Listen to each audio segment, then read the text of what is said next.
નમસ્કાર દર્શક મિત્રો, હું સ્ટેફી કુનુટિયા ઝેડ પ્લસ ન્યૂઝમાં આપનું સ્વાગત કરું છું. દરેક ખબર પર રહેશે અમારી નજર. ભારત દેશ એ શ્રદ્ધાથી ભરેલો દેશ છે. ભારત દેશમાં હરેક એક વ્યક્તિ ભગવાનને શોધતી હોય છે અને એ ભગવાનનો પડછાયો જો એને કોઈ વ્યક્તિમાં મળી જાય ને તો એ વ્યક્તિને ભગવાન માનવાનું ચૂકતી નથી.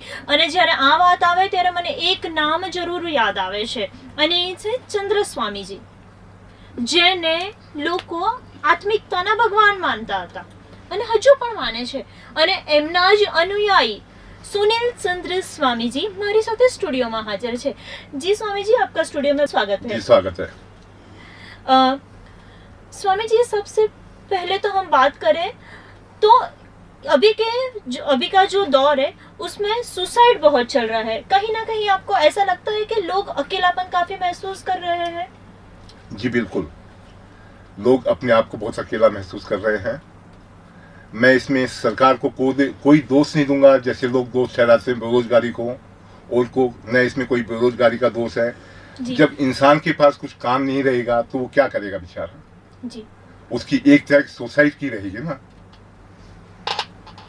स्वामी जी, कहीं ना कहीं लोग अभी बहुत अकेलापन महसूस कर रहे हैं. कहीं ना कहीं आध्यात्मिकता है वो बहुत ही कम होती जा रही है लोगों में. इस बारे में आपका क्या कहना है? हमारी लाइफ इतनी बिजी हो चुकी है जी, कि हम अपनी लाइफ में हमेशा बिजी रहना चाहते हैं. ठीक है, हमको न अपने घर से मतलब है, न अपने परिवार से मतलब है, न अपने बच्चों से मतलब है. हमें किसी से कोई मतलब नहीं है.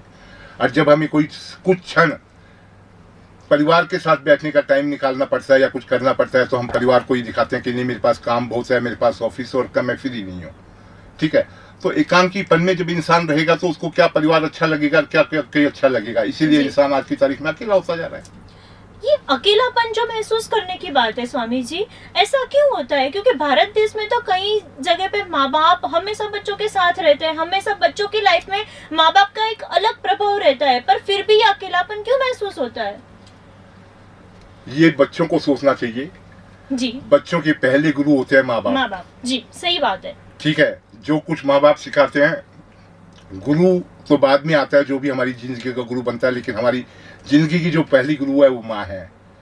जब हमारी लाइफ बड़ी होती है, चाहे मैं हो, चाहे आप हो, चाहे कोई भी हो, तो हम अपनी माँ को भी भूल जाते हैं, अपने बाप को भी भूल जाते हैं. हमारी लाइफ एक एकांकीपन में अपने आप, कारण ये होता है कि एकांकीपन में हमारी लाइफ अपने आप चली जाती है. हम अपनी जिंदगी को इतना बिजी बना लेते हैं कि हम कहते हैं कि हमारे पास टाइम ही नहीं है. मैं भला, मेरा लैपटॉप भला, मेरा स्टूडियो भला. जी, ये बात बहुत सही है कि हम कहीं खो गए हैं दुनिया की भीड़ में. दुनिया में बहुत सी भीड़ है, फिर भी हम कहीं ना कहीं तन्हा है. इस बारे में आपका क्या कहना है गुरुजी? बिल्कुल सही कह रहे हैं आप कि दुनिया की बहुत बड़ी भीड़ है, लेकिन हम फिर भी तन्हा है. आज का पुरुष, जो आज का नर नारी है जी, वो भीड़ से भागता है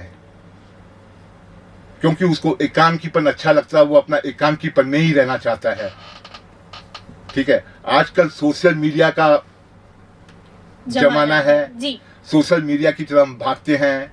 ठीक है, युवा पीढ़ी को चाहिए पफ चाहिए, क्लब चाहिए, ये चाहिए. जी, किसी को भी भजन कीर्तन मंदिर में जाने का शौक नहीं है. शौक नहीं है. ठीक है, किसी को भी आध्यात्मिक गुरु कोई मिल जाए तो उसकी दो बातें सुनने का शौक नहीं है. हाँ, आध्यात्मिक गुरु ऐसा मिल जाए जो उनके साथ बात करे डिस्को की, पब की, धन की, तो आध्यात्मिक गुरु उनको अच्छा लगता है. अभी के लोग स्वार्थी हो चुके हैं, खुद का स्वार्थ ढूंढते हैं, पर ये कहीं खुद का स्वार्थ ढूंढने में कहीं ना कहीं सामने वाले की फीलिंग्स को हर्ट कर देते हैं. इस बारे में आपका क्या कहना है? दुनिया स्वार्थी है. ठीक है, हर किसी की फीलिंग हर्ट होती है, हमारी भी होती है, आपकी भी होती है. ठीक है, मैं आज आपके स्टूडियो में आया तो अपने स्वार्थ की वजह से आया हूँ. हैं, आप मेरा इंटरव्यू ले रही तो अपने स्वार्थ की वजह से ले रही हैं. मेरा स्वार्थ है भाई मैं गुजरात में हूँ, मैं इंटरव्यू दूँ, लोग बाग मुझे जानेंगे. आपका स्वार्थ है भाई इनके साथ इतना बड़ा नाम जुड़ा हुआ है, मैं इनका इंटरव्यू लूंगी तो मुझे एंकर के लोग में फेम मिलेगा. जी, कहीं ना कहीं गुरुजी ऐसा होता है कि ये जो युवा धन है वो भारत का भविष्य है, जो दुनिया का भविष्य है, पर आज ये युवा धन कहीं ना कहीं ड्रग्स के पीछे चला गया है और ये बहुत ही बड़ा क्वेश्चन मार्क खड़ा हुआ है सबके लिए. हमारे देश में युवा के लिए आप भविष्य की तो कोई बात ही मत कीजिए, क्योंकि युवा का भविष्य खत्म है. युवा केवल वर्तमान में जीना चाहता है, वो वर्तमान देखता है. युवा को ये नहीं है कि कल मुझे खाने को मिलेगा या नहीं मिलेगा, युवा की सोच ये है कि आज मुझे खाने को मिल रहा है या नहीं मिल रहा है। ठीक है, तो उसकी लाइफ वही हो गई है। जब अकेला आदमी अपने भविष्य के बारे में नहीं सोचेगा तो उसकी लाइफ किस तरफ जाएगी? ड्रग्स में जाएगी, पब में जाएगी, डिस्को में जाएगी, यही सब शौक रहेंगे उसके।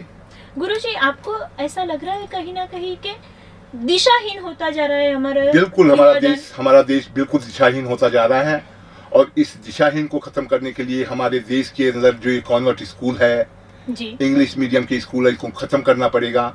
हमारी संस्कृति पहले की तरह से वापस लानी पड़ेगी, संस्कृत को वापस बढ़ावा देना पड़ेगा, सभी हमारा देश वापस। गुरुजी, हमारी जो भाषा है संस्कृत, कहीं ना कहीं हमारी संस्कृति भी खो चुकी है, लुप्त होती जा रही है।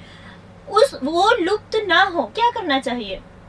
मैंने आपको कहा ना अभी, जी अपनी संस्कृति को और अपने साहित्य को बचाने के लिए हमें ये कॉन्वेंट स्कूल बंद करने पड़ेंगे। जी, ठीक है, आज हम बात करते हैं, हम मुसलमानों की बात करते हैं, हम संप्रदाय की बात करते हैं। हम मुसलमानों को कहते हैं जी वो अपने बच्चों को मदरसा में पढ़ाते हैं।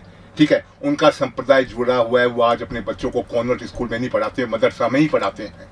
ठीक है, हमारे हिंदू की मैं बात करता हूँ, हमारे हिंदू में कौन हिंदू ऐसा है जो अपने बच्चों को गवर्नमेंट स्कूल में भी पढ़ाता हो? जी, सही बात है। ठीक है, मैं विद्यापीठों की तो बात ही नहीं करूंगा, मैं तो वो बात करूंगा कि कौन हिंदू ऐसा है जो ठीक पैसे वाला हो, मिडिल क्लास भी हो, जो अपने बच्चों को गवर्नमेंट स्कूल में पढ़ाता है। क्योंकि हमारे पास अगर क्षमता है हमारे बच्चों को पढ़ाने के लिए तो हम अपने बच्चों को कॉन्वेंट स्कूल में पढ़ाएंगे। और उसका रीजन दूसरा भी है, जब हम अपने बच्चों को कॉन्वेंट स्कूल में पढ़ाते हैं तो हम अपने बच्चों के दिमाग में डाल देते हैं कि बेटा तेरे को डॉक्टर बनना है, बेटा तेरे को इंजीनियर बनना है, बेटा तेरे को ये करना है। बच्चे को चाहे दूसरा शौक हो, बच्चे को शौक हो पेंटिंग में जाने का, आपकी तरह एंकरिंग में आने का, डांस में जाने का, लेकिन उसका वो भविष्य हम खत्म कर देते हैं, उसका एम हम बना देते हैं डॉक्टर इंजीनियर। तो बच्चों को ऐसा क्या सिखाना चाहिए स्वामी जी? बच्चों को अपनी लाइफ पे फ्री छोड़ दीजिए, बच्चों को जो करना है वो करने दीजिए जी। बच्चों को कहिए भाई आपको कौन सी स्कूल पसंद है, आप स्कूल में जाइए। आप बच्चों के ऊपर जोर मत दीजिए नहीं तेरे को कॉन्वेंट स्कूल में जाना है तुझे। मैं कहता हूँ कि कॉन्वेंट स्कूल में जो बच्चे पढ़ते हैं उसमें 100 बच्चों में से 90 बच्चे ऐसे होंगे जो कॉन्वेंट स्कूल में नहीं पढ़ना चाहते होंगे, लेकिन उनके माँ बाप उनको जबरदस्ती पढ़ाते हैं। तो आप बच्चों की पसंद को पूछो ना कि आपको कहाँ पढ़ना है, कहाँ जाना है, क्या करना है आपको। कहीं ना कहीं गुरुजी इतनी बिजी लाइफ हो गई है माँ बाप की, पेरेंट्स की, कि कहीं ना कहीं वो बच्चों को मिल नहीं पा रहे हैं। तो ये क्या बच्चे के भविष्य के लिए हानिकारक हो सकता है? बिल्कुल हानिकारक है ये। कैसे? जब माँ बाप टाइम नहीं देंगे, बच्चा जब अकेला रहेगा, बच्चा प्ले स्कूल में पढ़ेगा तो प्ले स्कूल वाले क्या पालेंगे बच्चों को? नहीं। प्ले स्कूल में क्या होता है? प्ले स्कूल में बच्चों को अफीम देकर के सुला देते हैं। तो बच्चा जब बचपन से अफीम लेना चलेगा तो वो एकांत में जाएगा ही ना अपने आप ही। सही बात है। माँ बाप को कहीं ना कहीं बच्चे का भविष्य का सोचना चाहिए। 100% माँ बापों को अपनी लाइफ को, जो आपकी लाइफ आपने अपनी लाइफ को एक वो बना दिया है, उसको रोकने के लिए आप एक जना काम कीजिए, एक जना घर को बच्चे को पालिए। क्या पहले संस्कृति में हमारे ऐसा नहीं चलता था कि पति कमाने जाता था तो पत्नी बच्चे को पालती थी, और पत्नी कमाने जाती थी तो पति बच्चे को पालता था? तो इस युग में हम क्यों नहीं कर सकते? गुरुजी, अभी की जो लाइफस्टाइल हो गई है वो कहीं ना कहीं बहुत ही फास्ट फॉरवर्ड हो गई है। बिल्कुल जी। किसी को किसी के लिए टाइम नहीं है, और उसकी वजह से जो डिवोर्स के किस्से हैं वो बढ़ते जा रहे हैं, और उसका असर वो सीधा ही बच्चे पे होता है। बिल्कुल। इस मामले में आपका क्या कहना है? ये आपका सत्य वचन है कि डाइवोर्स के केस बढ़ते जा रहे हैं। उसका भी एक कारण है कि कहीं ना कहीं जब हस्बैंड वाइफ दोनों जॉब करते हैं, ठीक है, तो कहीं ना कहीं आकर के एक टाइम पे उनका डिफरेंस, उनका जो प्यार का लफ्ज है वो खत्म होता है, और एक टाइम पे आने के डिफरेंस आने शुरू हो जाते हैं उनके अंदर। ठीक है, क्योंकि देखिए मैं मर्द जात के लिए कहूँगा कि मर्द जात जब शादी कर लेता है किसी भी लड़की से तो वो नहीं चाहेगा कि मेरी पत्नी, मेरी धर्म पत्नी किसी और आदमी से बात करे। जायज सी बात है, वो नहीं चाहेगा। ठीक है, लेकिन वो इतना भी नहीं सोचेगा कि भाई मेरी पत्नी है किसी बड़े ऑफिस में जॉब कर रही है। ठीक है, तो कुलीग है बहुत से, तो उसको हर चीज के लिए बात करनी पड़ती है और करनी पड़ती है, लेकिन वो ये नहीं सोचेगा। उसका दिमाग एक ही तरफ जाएगा कि भाई मेरी पत्नी का इसके साथ कोई ना कोई चक्कर है, तभी इतनी बात कर रहे हैं।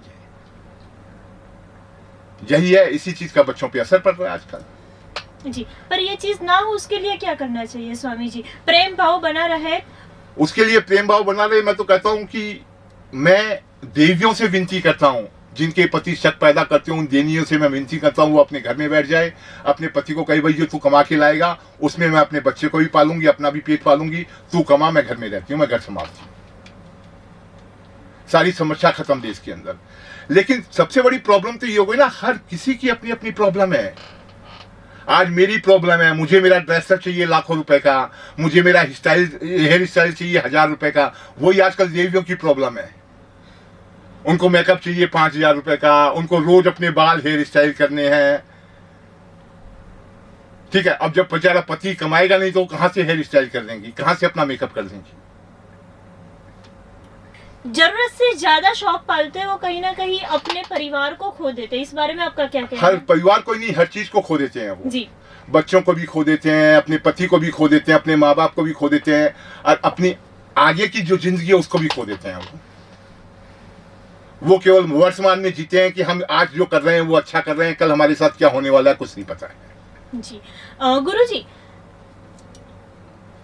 क्वेश्चन बहुत सारे हैं। जी, दुनिया में हम आए हैं जी, तो जीना ही पड़ेगा, जी, फिर बिल्कुल। जीवन जहर भी है, फिर भी पीना ही बिल्कुल पड़ेगा। बिल्कुल सच कहा आपने, कोई दो राय जी। नहीं इसमें।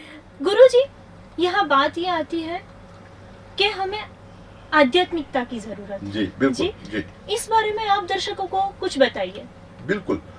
मैं देखिए, मैं ये नहीं कहता कि आपको अध्यात्म की जरूरत है। जी, मैं आपसे एक ही बात कहना चाहूंगा, आपको अध्यात्मिक करने की जरूरत नहीं है, आपको धर्म में जाने की जरूरत नहीं है। जी, खाली आप एक इंसानियत धर्म को अपना लीजिए। जी, ठीक है, ये सांप्रदायवाद खत्म कर दीजिए। मैं हिंदू हूँ, मैं मुसलमान हूँ, मैं जैन हूँ, मैं सिख हूँ, मैं ईसाई हूँ। सबको ये सोचिए, ये मेरी बहन है, मैं इसका भाई हूँ।